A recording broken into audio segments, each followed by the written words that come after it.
직접적인 거는 정부의 그 세제 개편안에 대한 그 실망감이라고 좀 볼 수 있겠습니다. 네. 가장 어떤 시장의 상승 동력이었던 상법 개정안이 무력화될 수 있는 이슈가 같이 맞물렸던 거라고 볼 수 있겠고요. 이번에 세제 개편안만 잘하면은 사실 SK하이닉스라든가 뭐 현대차 같은 경우도 PBR 굉장히 낮거든요. 그 핵심 기업이 PR이 6배밖에 안 되는 기업이 전 세계 어디 있습니까? 현대차 그룹도 그렇고 뭐 SK하이닉스를 비롯해서 이게 잘 한만 하면 코스피 5천도 가능할 수 일말 잠재력을 갖고 있거든요. 여건이 갖추고 있는 상황이 있는데 어떤 정부가 여기에 대해서 잘 좀 살렸으면 좋겠고 저도 개인적으로 좀 기대를 갖고 기다려보고 있습니다.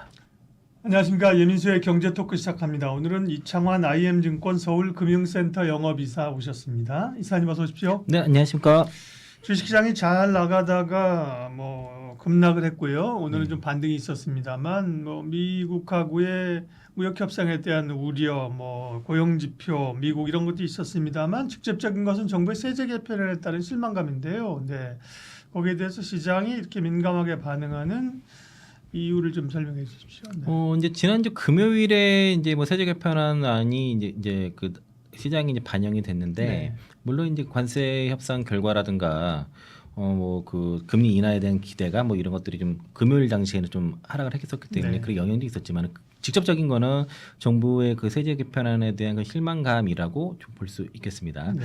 일단 그 어떻든 코스피 5천을 이제 얘기하는 정부에 대해서 그 세제 개편에 대해서도 시장에 상당히 기대감이 있었는데 그러한 어떤 내부적인 정치적인 이슈가 있었죠. 아무래도 뭐 진성진 의원이 이제 8월 1일까지 정책위원장을 맡다 보니까 여기에 대한 입김이 좀 들어섰던 것 같고요. 네. 외국인이 금요일에 현선물에서 1조 4천억 팔았습니다. 현물에서만 그러니까 기관이 현물에서만 같이 1조를 팔았는데 오늘 시장에 반등이 나왔지만 외국인이 코스피에서 그 1,289억 순매수를 했고 선물도 뭐 3,759억 정도 순매수를 했지만은 네. 금요일에 매도한 거에 비해서는 상당히 좀 낮은 금액이라 볼 수 있겠고 금요일 하루에 코스피 코스닥 합쳐서 시가총이 116조가 사라졌습니다. 오늘 뭐 약간의 좀 반등은 나타났고요. 네. 일단 세제 개편안의 우려에 대해서는 한 세 가지로 크게 나눌 수가 있는데 첫 번째는 그 대주주 양도세 기준이 종목당 50억에서 10억 원으로 강화됐다는 거라서 이런 부분들은 이제 연말 회피성 물량 출에 대한 우려가 생겼고 두 번째는 그 배당 소득 분리과세 최고세율이 이세영 의원이 제시했던 27.5%보다 실제로는 35%를 좀 제시를 했다는 것이고요. 또 이제 세제 개편안 우려 세 번째가 그 법인세율 그 구간 전 구간 다 1%씩 인상이 됐기 때문에 이게 그렇게 되면 상장사의 순이익이 1%씩 감소하는 이슈거든요. 그러면 그리고 게다가 이제 증권거래세도 인상이 되면서 전반적으로 지금 뭐 상법 개정안은 뭐 8월 하순으로 뭐 개정은 미뤄지긴 했지만 전반적으로 7월 달에 증시가 강했던 이유 중에 하나가 상법 개정안이 있는데 이게 지금 특히 그 대주주 양도세 종목당 10억 이슈가 상법 개정안에 들어있는 뭐 3%류라든가 집중투표 이런 것들이 다 무력화시킬 네. 수 있는 이슈입니다. 사실은. 그래요. 그러니까 왜냐면은 그 그러니까 대주주에 해당하는 사람들 연말에 주식을 팔아버리면 집중투표제라든가 3%에 해당하는 주식 지분을 모으기가 어려운 거죠. 그러니까 이게 단순하게 그 대주주 양도세 기준이 강화됐다고 해서의 협회성 물량뿐만 아니라 가장 어떤 시장의 상승 동력이었던 상법 개정안이 무력화될 수 있는 이슈가 같이 맞물렸던 거라고 볼 수 있겠고요. 특히 이제 배당소득 분리과세 같은 경우도 이게 해당되는 기업이 국내 이렇게 되면은 뭐 한 10% 이하 정도밖에 없기 때문에 상당히 후퇴한 것이고 그러면서 금요일장에 증권주가 평균 6.5% 빠졌습니다. 상당히 급락세가 나타났고요. 게다가 이제 그 거래대금 이렇게 되면 증권거래세까지 인상이 되다 보니까 거래대금 감소라든가 또 뭐 교육세 인상까지 겹치면서 가장 부진을 겪었다라고 볼 수 있겠고 어쨌든 그 금요일에는 여러 가지 그 나스닥 증시 하락에 뭐 그 초점을 맞추는 분들이 있었지만은 가장 직접적인 건 정부 발표한 세제 개편 아니라고 보는 게 저는 타당하다고 볼 수 있겠고요. 네. 좀 더 구체적으로 말씀드리면은 사실 연말마다 그 대주주 지정을 피하기 위해서 매물이 계속 쏟아져 나왔고 그 쏟아져 나오는 매물을 외국인들은 저가에 매수를 했었고요.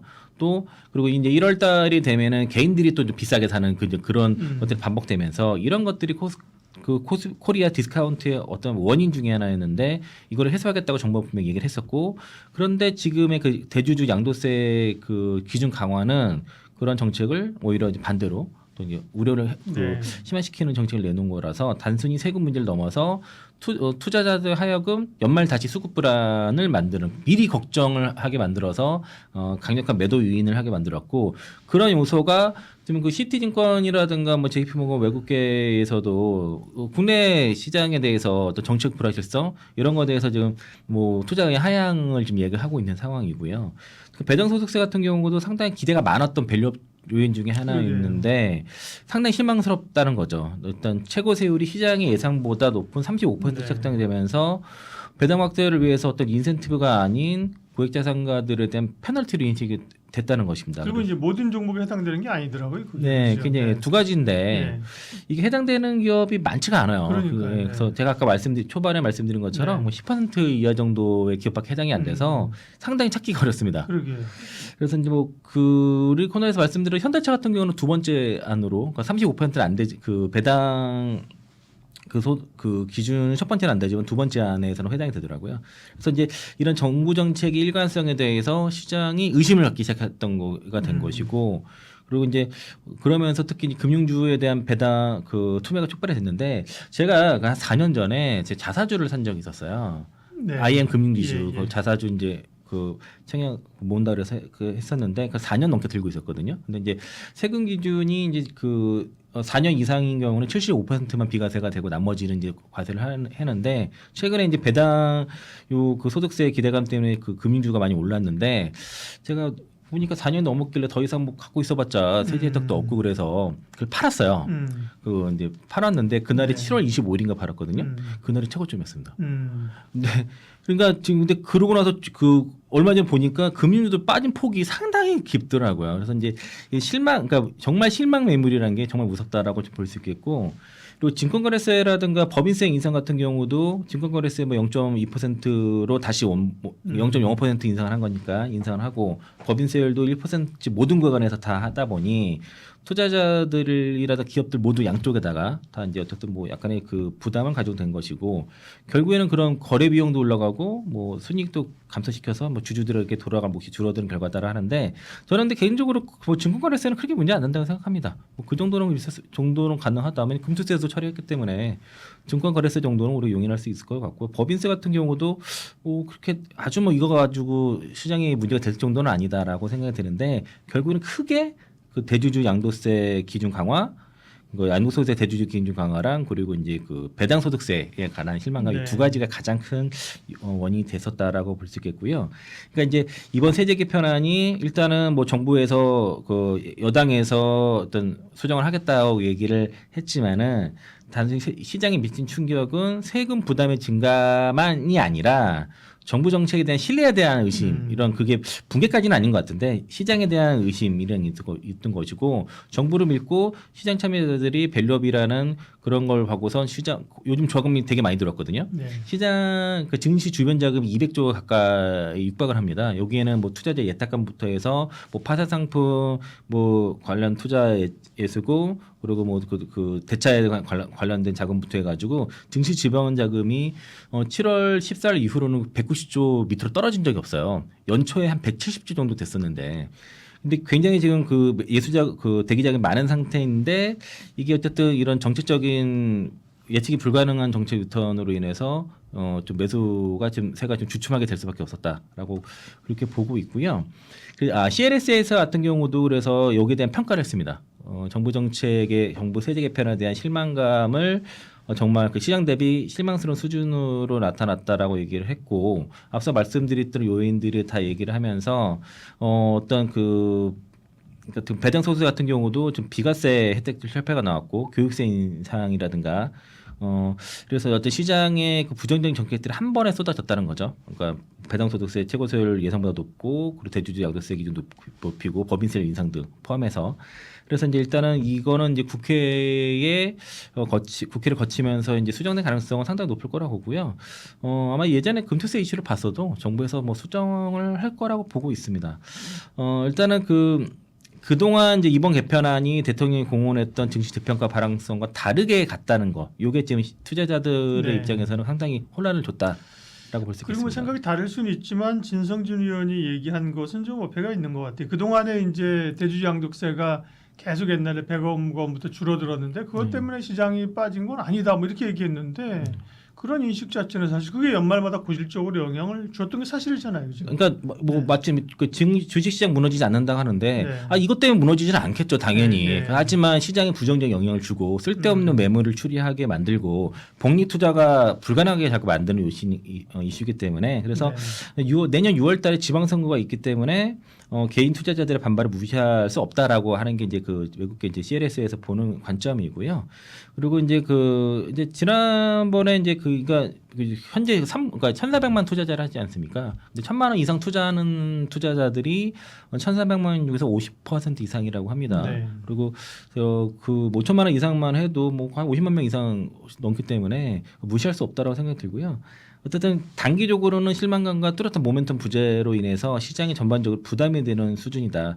또 CLS 같은 경우에는 그러니까 PBR 0.9배가 2,900 정도로 2,929포인트를 얘기하는데 일단은 당장은 뭐 의미 있는 반등 기대가 어렵다라고 좀 보고 있고 히트증권은 좀 더 과격하게 얘기했습니다. 좀 비중 축소에 대한 얘기까지 좀 나오는 상황이라서 일단은 분위기는 외국계 증권, 외국계 IB들은 결코 좋게 보지 않고 있다 상황을. 그러니까 우리가 그 세제 개편안이 사실은 그 세법 개정안 이런 것들이 사실은 그 증시 어떤 코리아 디스카운트를 해소할 수 있는 요소를 기대하고 있었는데 지금 그게 해소가 안 되는 쪽으로 좀 가고 있기 때문에 일단 부정적으로 보고 있고 투자자들도 이제 많이 똑똑해졌잖아요. 정보도 많이 공유되고 바로 실시간으로 텔레그램 이런 데서 막 공유된 상태에서는 알만큼 다 안다라고 볼 수 있겠고요. 진성주 의원이 이런 그 안에 대해서 그 대주주 기준 완화에 대해서 공개 반대를 했습니다. 주식 시장이 안 무너진다라고 얘기를 했고 페이스북에다가 지난주에 그러니까 대주주 기준을 50억에서 10억으로 강화하는 것 관련해서 그 많은 투자자나 전문가들이 주식 양도세 과세 요건을 되돌리면 우리 주식 시장이 무너질 거라 말씀한다고 하지만 설레는 그렇지 않다라고 얘기를 했고요. 뭐 박근혜 시절이라든가 뭐 문재인 시절에서도 낮췄어도 당시 주가 변동 없었다라고 그렇게 얘기를 했고 변동이 없어요. 영향이 있었죠. 그러니까요. 네. 그래서 이제 이런 뭐 그 네. 재정 건전성 얘기를 이제 논의로 얘기를 했었고요. 근데 그 여기 대해서 그 힘해섭 변호사가 이제 진성주 의원을 겨냥해서 얘기를 한 게 그 10억 원 이상 주주가 연말에 팔아 그 주가가 떨어지면 기회라는 말을 사실 진성 의원이 그 말을 실제로 했습니다. 근데 그런 정치인도 있었는데 설상 이런 장사치수라운 얕은 아이디어는 머릿속에 있더라도 지도자급 정치인이라면 말로 꺼내면 안 된다. 일단은 주식을 장기적인 투자의 대상으로 보지 않기 때문에 하는 소리라 저열하다고 꼬집었다라고 얘기했고요. 아파트는 12억 원까지 비과세되고 과세하더라도 12억 원 초과분에 대해 과세되며 주식 초과분이 아니라 10억 원 넘는 순간 전면 과세되니까. 그래서 각종 공제도 많고 코인은 전면 비과세입니다. 예, 아파트 코인과 주식을 비교하면 주식이 기업에 투자되어 국가 경제에 이바지하기에 사회적으로 가장 이로운 투자 수단인데 이로운 외부 효과를 내는 투자 수단에는 벌을 주고 해로운 외부 효과를 내는 투자 수단은 인센티브를 주고 있다라고 비판을 했습니다. 이번에 윤상진 의원님 뭐 아파트 구매한 것도 막 올라오더라고요. 11억 6천 정도 이러니까 10억이 안 되시던데. 네. 그럼 이제 어쨌든 간에 시장에서 국민 청원도 지금 막 있고 그죠? 네. 개인 투자자들의 부담이 큰 건데 대주주 이제 여당에서 정부랑 이제 검토를 한다고 했지 않습니까? 네. 정청래 신임 원내대표가 한다고 하는데 두 가지인데 크게 일단 양도세 과세는 50억에서 10억 원으로 이번에 이제 강화하는 거잖아요. 그러면 다시 50억 원 기존대로 아니면 그 어느 순간쯤에서의 좀 합의 뭐 이런 게 나올 가능성이 있나요? 일단은 그 국민청원에 지금 네. 12만 명 넘어갔습니다. 예. 그 대주주 양도세 그 양도소득세 하향 반대 청원이 이제 12만 명이 올랐고 4월 말에 9만 넘어갔었어요. 네. 첫날에 바로 5만 넘어갔었고 일단은 그 정청래 그 신임 대표가 일단은 오늘 중에 뭐 당안을 정리해서 발표하겠다고 얘기를 했고요. 그리고 최고위원회에서 뭐 A안과 B안 올려달라라고 얘기를 했기 때문에 사실 뭐 어떤 뉴스로는 뭐 35 얘기도 있지만 그거는 그냥 전망인 거고요. 실제로 지금 그 여당에서 아직 공식적으로 발표한 건 없습니다. 그런데 이제 방향성이 중요한데 50억에서 10억으로 내리는 것도 방향성이 어쨌든 하향 조정을 한 거지 않습니까? 그렇죠. 근데 50억에 30억 해도 어차피 방향성은 하향이에요. 그러니까 네. 이 방향성이 중요하다는 거죠. 시그널을. 그러면은 30억을 하고 나서 그러면 그대로 있을 거야. 나중에 또 내릴 수도 있는 거죠. 그렇죠. 근데 이제 그래서 이제 그 최소한 현행을 유지하는 정도로 돼야 시장에서 크게 불만이 없을 것 같다라고 말씀드리겠고요. 그 김병기 그 원내대표 같은 경우도 그 10억 원 그 대주주 기준 상향 가능성 검토에 대해서 당내 그 조세 정상화 투기, 코스피 5천 투기 중심으로 살피겠다라고 얘기를 했습니다. 코스피 5천 특위에서도 이거를 얘기를 해야 되는데, 근데 그 코스피 5천 특위 관련해서도 시장에서 약간의 오해는 있는 것 같아요. 그 어떤 뉴스에서 뭐 코스피 5천 특위 그 의원들이 뭐 부동산 몰빵했다 뭐 이런 얘기도 있었는데, 사실 그건 아니고 그러니까 부동산 투자가 우리 국민 평균이 한 70% 정도 되는데 여기 의원들은 한 50% 정도 비중입니다. 네. 그리고 이제 그 국회의원이다 보니까 이게 주식 종목을 직접 투자할 수 없다 보니까 ETF로 갖거나 이제 종목사 매도를 현금으로 갖고 있는 경우가 많아서 현금 비중이 높으신 거예요. 그 높은 겁니다. 현금 비중이 한 50% 정도라고 볼 수 있겠고, 어쨌든 여당 원내대표가 세제 개편안을 발표한 지 하루 만에 기준 완화 재검토를 시사를 했고, 김현정 그 더불어민주당 그 원내 대변인도 마찬가지로 조정이 가능하다라고 얘기를 들과 만나서 얘기를 했고요. 또 이현주 최고위원이라든가 이소영, 박홍배, 김한규, 이현희 의원도 어쨌든 대주 요건 10억 원으로 원복하는 것에 대해서 공개적으로 반대 목소리를 냈습니다. 이소영 의원이 가장 대표적으로 많이 나서고 있고요. 대주주 양도세는 연말에 불필요한 시장 왜곡을 발생시키는 문제점이 지적된 바 있고, 주식 10억 원을 대주주라 볼 수 있는지도 의문이다. 그러니까 그 아파트도 평균 10억이 넘지 않습니까? 그 서울에 있는 어떤 국민평형 같은 경우는 그렇다는데, 박홍배 의원도 이호성 의원 문제 제기 공감하고 당내 공론화를 통해 결정할 문제라고 얘기했고요. 이현희 의원도 주식시장 세제 개편안은 코스피 5천이라는 국가 경제 비전과 조응하는 방향으로 논의되어야 하며 이를 위해 당내 수기 토론을 제안한다라고 얘기했고, 그러니까 이현주 최고위원의 발언이 되게 중요해요. 왜냐하면 예전에 금투세 같은 경우도 이현주 최고위원이 이제 금세 하지 않겠다 얘기를 하면서 사실 그게 이재명 당시 지금 현 대통령의 의중이 상당히 반영된 거거든요. 근데 이현주 최고위원도 페이스북에 올렸습니다. 그 대주주 양도세 10억 기준으로 하던 배당소득 분리과세의 그 최고세율을 얼마가 되던 세제 개편안이 어떻게 나오던 한국 주식 시장이 무너지지 않을 것이다. 그러나 그 대주주 기준 조정 등 세제 개편안이 코스피 5천 신바람 랠리에 찬물을 끼얹은 것만은 분명하다. 이재명 정부의 주식시장 활성화에 대한 신뢰를 깨고 있는 것이라고 얘기를 했습니다. 그러니까 이거는 분명히 이제 이런 그 개편이 될 겁니다. 이현주 최고위원의 발언이 되게 중요한 이슈예요. 그래서 이건 분명히 될 거라고 생각이 드는데, 어쨌든 이번 세제 개편안의 가장 큰 문제점은 취임 이후 쌓아온 그 새 정부의 코리아 디스카운트 해소 의지, 코스피 의지를 믿고 국장의 장기 투자를 한번 해보자는 동학개미들의 신뢰에 금을 가게 하는 데 있다. 투자자들의 신뢰와 동참 없이 어떻게 코리아 디스카운트 해소가 가능하고 코스피 5천이 가능하겠냐라고 좀 얘기를 했고요.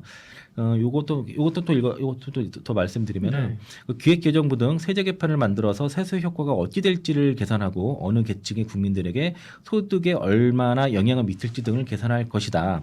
그러나 이재명 정부를 믿고 코스피 5천 랠리에 동참하던 투자자들이 무슨 생각과 기대를 갖고 있는지, 그들이 투자 결정 시 정부의 세제가 자기 소득에 미칠 직접 영향보다 정부의 시장에 대한 진심과 의지가 얼마나 민감한지를 관가한 듯하다라고 얘기를 했습니다. 그러니까 이제 나름 이제 증시 부양의 그 거래세라든가 뭐 어떤 그 대주 양도세 요건을 해가지고 수수가 얼마 하는지를 그 계산했을 거 아닙니까? 근데 그런 거에 비해서 이게 정확히 계산한 데 의문이 있다는 것이고요. 그래서 이제 일단 여당에서 그 세제 개편안 원내대표께서 재검토하겠다고 했고, 대통령실에서도 국회와 여당의 그 논의를 지켜보겠다 한 만큼 이제 부자 과세에 대한 개인적인 소신으로 투자자들과 싸우는 모습은 바람직하지 않다라고 얘기를 했으니까 이건 기다려 보시고요.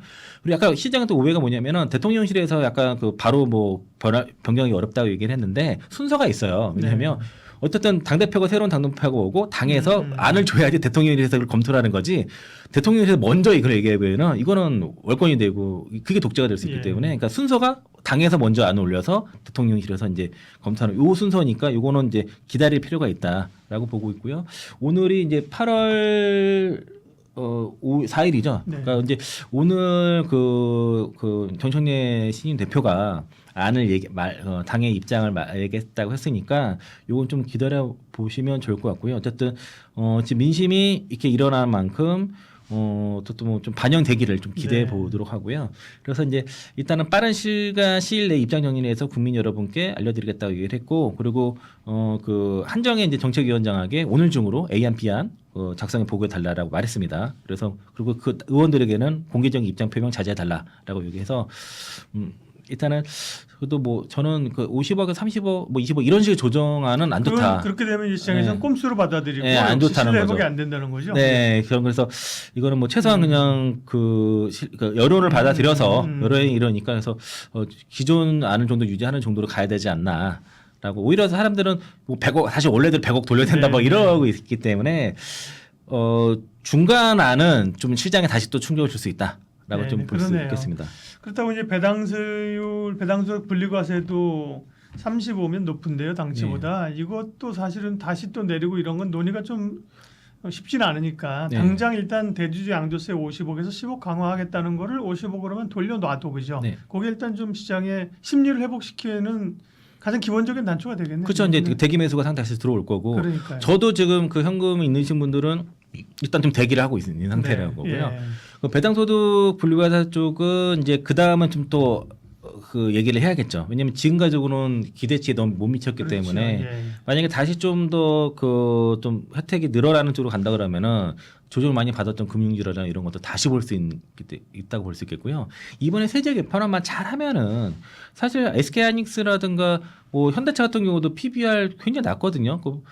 그러니까 그 SK하이닉스 퍼가 뭐 6배급 수준밖에 안 되는데 AI 시대 그 어떤 핵심 기업이 PR이 6배밖에 안 되는 기업이 전 세계 어디 있습니까? 그러니까 현대차 그룹도 그렇고 뭐 SK하이닉스를 비롯해서 이게 잘 한만하면 코스피 5천도 가능할 수 일말 잠재력을 갖고 있거든요. 여건이 갖추고 있는 상황이 있는데 어떤 정부가 여기에 대해서 잘 좀 살렸으면 좋겠고 정청래 심 대표가 어쨌든 이재명 그 대통령의 네. 이렇게 부담을 주는 일을 안 하겠다고 했기 때문에 이건 좀 저도 개인적으로 좀 기대를 갖고 기다려보고 있습니다. 네, 정부의 세제 개편안 시장 영향들 또 정리가 돼야 될 부분 IM증권 이창환 영업이사 함께했습니다. 고맙습니다. 네, 고맙습니다.